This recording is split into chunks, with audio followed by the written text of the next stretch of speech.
Aware that the cost of electricity has been at an all-time high, affecting the cost of living and doing business, acknowledging that the Kenya Power and Lighting Company, a public limited company, in brackets Kenya Power, procures electricity from Kenya Electricity Generating Company, another public limited company, in brackets KenGen, a government-owned company, and from different independent power producers, in brackets IPPs, recognizing that Kenya Power has entered into power purchase agreements, in brackets PPAs, with both KenGen and IPPs, and procures power from them at unregulated rates.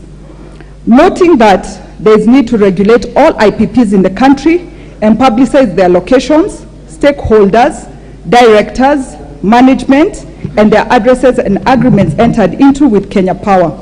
Cognizant that recommendations from past task force reports relating to power purchase and rates have not been implemented, deeply concerned that Kenya Power has in the past procured a larger quantity of power from the IPPs at a greater cost rather than from KenGen, leading to higher cost of power, cognizant of the fact that there is need to put in place policies, strategies, and regulatory measures for better planning to moderate the cost of electricity and enable access to energy by all, particularly in the manufacturing sector, to ease the cost of production and doing business. This House therefore resolves that the Departmental Committee on Energy undertakes an inquiry into the operations of Kenya Power in relation to agreements entered into with IPPs, factors affecting the cost of electricity, including over-reliance on IPPs against available renewable and other energy sources, and measures to reduce it, and submit a report to the House within 120 days. In the meantime, the Ministry and Kenya Power should not enter into new contracts with any IPPs until the House makes a resolution on the matter. Informed by the reports of previous task forces on the matter, the Ministry engages in negotiations with power producers with a view to reducing the cost of power, and the Ministry and Kenya Power to develop suitable strategies for engagements with the IPPs in order to provide relief for electricity consumers and ensure the long-term viability and sustainability of the energy sector. Honorable Speaker, according to world best practices, any business or enterprise allows an acceptable loss of between 2 and 6%. That means the average is 4%. Honorable Speaker, if I would put it in a better example, a woman who buys cabbages from Marikiti Market and buys a sack of cabbages would give herself an acceptable loss of between 1 or 2 cabbages, that one of them could be rotten or 2 of them could be rotten. A greater example is a boda person who delivers trays of eggs in a local town and uses his boda to deliver them. Honorable Speaker, this boda rider would give himself an acceptable loss of around 1 tray or 10 eggs would crack in between the delivery of the eggs to the customer. Honorable Speaker, according to the global best practices in the energy sector, the acceptable loss is 13.5%. However, Honorable Speaker, the Kenya Power and Lighting Company has an acceptable loss of 25%. Honorable Speaker, to put it in the simpler terms, it means that in every 4 units Kenya Power and Lighting Company purchases, 1 is lost. Honorable Speaker, in the year 2022, Kenya Power and Lighting encountered a loss of 22.43%. Looking at those figures, Honorable Speaker, you'd assume that is a small percentage. Kenya Power and Lighting Company went ahead and requested EPRA, which is the Energy Petroleum Regulatory Authority, to allow it to pass on 19.9% of that loss to the consumers. This was up from 14.5% in the previous year. Honorable Speaker, the 22.43% we are talking about translates to around 35.7 billion per year lost at KPLC. Again, this is a figure that we need to put into perspective. Honorable Speaker, recently in this House, we approved the budget estimates, and it's good to take this Honorable House through what 35.7 billion can do for us. In the State Department of Early Learning, Basic Education and TVET, this Honorable House approved for them a budget of 33 billion. The State Department of Correctional Services, that is what involves all the prisons we have in this country, we approved for them a budget of 32 billion. The State Department of Social Protection, which includes the 1.183 million elderly persons who are under the cash transfer program, and then we approved for them 33 billion. This means that 5.7 billion is money that would have been enough to run a state department in this country and run it successfully and even give us change to keep. Honorable Speaker, as a country, when we compare ourselves to our neighbors, Kenya's electricity tariff remains very expensive. In Kenya, we pay 23 shillings per unit. In Uganda, they are paying 20 shillings per unit for electricity. In Tanzania, they are paying 12 shillings per unit for electricity. In Ethiopia, they are doing much better and paying 6 shillings per unit for electricity. When we look at Egypt, Egypt is at 3.75 shillings per unit for electricity. This tells us that our country, Kenya, is charging 7 times the cost of electricity as compared to a country like Egypt. Honorable Speaker, this remains a very heavy outcry from our consumers, businesses, and even individuals in this country on the high cost of electricity. There has been 4 task forces created in the last 4 years to try and solve this issue. Honorable Speaker, unfortunately, it's still not been concluded. It is my hope and prayer that this motion is the one that is going to help us resolve this issue for the rest of our time as Kenyans. Honorable Speaker, we cannot speak about the cost of electricity without seeing the challenges Kenya Power and Lighting Company encounters. One of them, Honorable Speaker, is KenGen and the independent power producers were supposed to be generators of electricity. KETRACO was supposed to be the transmitter of that electricity. And KPLC is supposed to be the distributor of that electricity. As it stands today, Kenya Power and Lighting Company is a distributor as well as a transmitter of electricity. Honorable Speaker, if we are reminded of the losses that I have just mentioned earlier, when we look at the current situation, it would be very difficult to tell if it is KETRACO or Kenya Power and Lighting Company which needs to take responsibility for the losses that we're encountering in transmission. Honorable Speaker, it is important to also note that the Kenya Power and Lighting Company handles a very high budget burden. This burden has been caused by high operational costs, low collection efficiency, significant increase of power purchase costs, investment in political pet projects like the last mile connectivity, which eventually became commercially inviable. This, Honorable Speaker, has contributed greatly to KPLC not being able to upgrade its infrastructure, and its infrastructure that is causing losses, and losses which are later on transferred to the consumer. Honorable Speaker, I would also want to speak on KPLC's billing system. And when we speak about the billing system, it's important to note that KPLC still does the manual reading of meters and bill approximation. Honorable Speaker, this is highly inefficient and is prone to inaccurate approximations of bills, and in turn, when losses are counted, this is transferred to the consumers at that wrong approximation. On this note, Madam Speaker, I would want to remind this Honorable House that when I was a young girl growing up, we had a company called Kenya National Assurance, and we had another one called Telcom.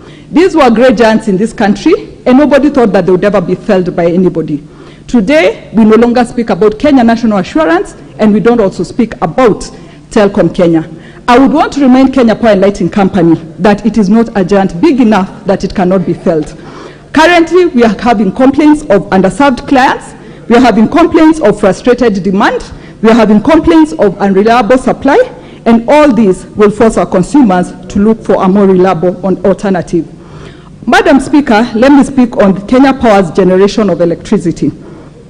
Unfortunately, Kenya Power highly depends on thermal producers for its production of electricity. This, we must remember, is something that is affected by global fluctuations, and in turn, when market prices change, the effect is still felt by our consumers who feel it very greatly.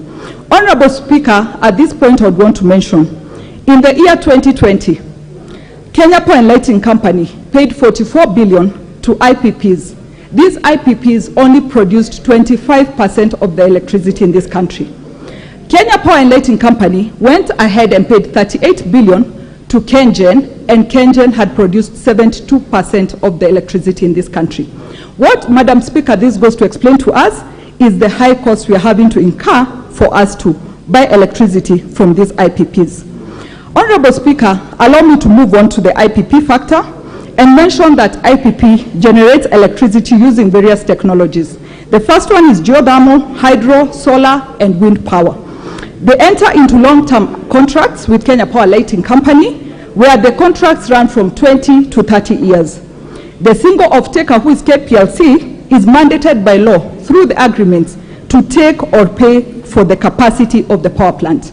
Madam Speaker, when I say take or pay, it means whether we take, we have to pay. If we don't take, we still have to pay. Madam Speaker, my further research moved me to realize the prices that we're getting from KenGen and from the IPPs. This was a shocker to learn that at KenGen, we buy 1 unit of electricity at 5 shillings and 30 cents. The IPPs, on the other hand, and especially the thermal producing ones, are selling to us a unit of electricity at Kenya shillings 195 per unit. This, Madam Speaker, answers the cost of our electricity bills. Madam Speaker, let me further explain about the fixed agreements that Kenya Power and Lighting Company has with the IPPs.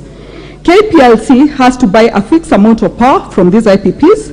These contracts often have fixed costs, not affected by demand or the market. This forces KPLC to pay for power. Order members, Honorable Member for Mathioya, you do not just cross the floor. You know the standing orders. This, Madam Speaker, forces KPLC to pay for energy that it does not need, which contributes further to the consumer paying for higher electricity bills.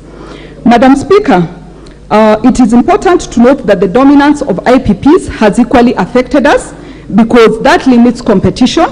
Number 2, it also makes it difficult for KPLC to negotiate prices. Number 3, lack of competition also gives them the higher bargaining power, and we have to go by their terms, Honorable Speaker. Honorable Speaker, we also have to speak of a regulator whom we call EPRA, the Energy Petroleum Regulatory Authority, which ensures tariffs reflect the cost of providing electricity to the consumer.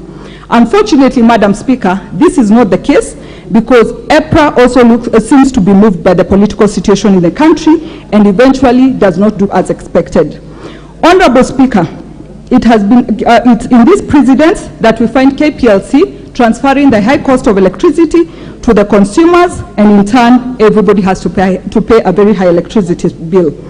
Honorable Speaker, for electricity bills to come down in this country, it is in my humble opinion that we need to create a negotiation commission. A commission that will competitively procure and negotiate with these power producing companies on behalf of KPLC and change the IPP agreement from take or pay to take and pay, meaning we need to only pay for what we take. The second thing, Madam Speaker, we must lower the acceptable system losses at KPLC, and somebody has to take responsibility for anything that is lost above the acceptable loss given by the country. Madam Speaker, this will reduce inefficiencies at KPLC, and it's also going to make sure we reduce on the losses at KPLC. Madam Speaker, my third point would be we need to allow KETRACO to wholly handle transmission and leave KPLC to handle distribution, marketing, as well as billing. Madam Speaker, we need to create an IPP office which will be self-sustaining. And this office will have its stakeholders, who will be the engineers, who will be the developers, who will be the investors, who will be the lenders, who will be the legal minds, and who can decide on the lowest cost, monitor output, oversight the fidelity of all these agreements, and eventually the consumer is going to get a better deal for what they offer, from what KPLC will be offering. Madam Speaker, I think we have also come of age as a country to realize what global warming is causing us. Of course, thermal production of electricity is a high contributor to that. Madam Speaker, we need to reduce the thermal production of electricity and make it to be on standby and not our mainstream source of energy production. Madam Speaker, procuring cheaper and renewable energy is also going to be a positive effect to the consumer, and it's going to reflect on the bill. Honorable Speaker, every Kenyan is yearning for a country that we can make better for ourselves and even future generations. But Madam Speaker, for Kenya to become a globally competitive country, Kenya Power must lower the cost of electricity. Madam Speaker, for our country to become an industrial hub and not just the gateway to Africa, Kenya Power must lower the cost of electricity. Madam Speaker, for our country to become a middle-income country by the year 2030, Kenya Power must lower the cost of electricity. Madam Speaker, for our food prices to come down, Kenya Power must lower the cost of electricity. Madam Speaker, for His Excellency the President and our Kenya Kwanza government to achieve our promise on employment for young people, Kenya Power must lower the cost of electricity. Madam Speaker, for the cost of production to come down, Kenya Power has to lower the cost of electricity. And finally, Madam Speaker, for us to make ease of doing business better in this country, Kenya Power has to lower the cost of electricity.